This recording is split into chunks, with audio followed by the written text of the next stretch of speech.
I personally have heard, let's just call it horror stories Mm-hmm.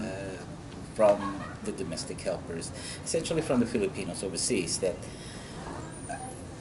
money that they kept sending back, thinking that it was being used for House or for a house or for their intentions was not, or fully was not even fully Yeah. utilized for that purpose.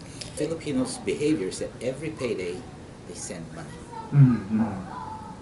Compare it with Indonesians. They don't send every payday. They send every 2 or 3 months. Mm. Why is that? It's the culture. They say, I asked the Indonesians and they say it's inherent in them. So they couldn't ask questions. They couldn't answer the question, why are you sending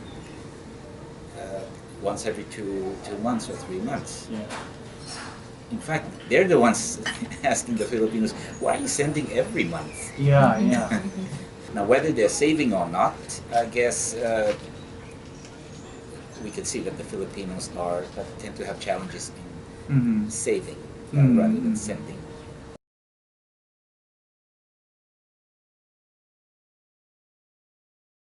If I get money and I get it in cash, which I have it on hand, Yeah.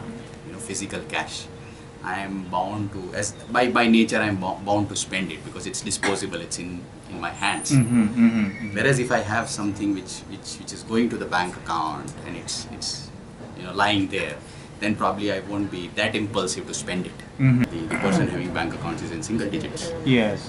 as compared to, let's say, other countries like probably India. Mhm. People still tend to send money to their bank accounts, or probably Indonesia for that matter. People tend to send their money to the bank accounts. What we wanted to do is we wanted to raise the level of consciousness Mhm. of the sender, Mhm. right? How much he's sending, how much he's saving or keeping for himself Mhm. overseas, so that now he could. It's not a solution by itself, but by raising the awareness of how much they are spending or sending back home, gives already something like an advantage for them. They call it an advantage that they will be aware on how it's being sent. Yeah. Being financially, if the literacy, Yeah. if this movement of financial literacy starts to have an impact, Yeah. the first impact it will have on are the households themselves. You would say that you would imagine that probably on the reverse side, they probably would be spending less, Mhm. because when you have cash, it's either you spend it or you keep it, Mhm. assuming, let's just say, keep it in the bank.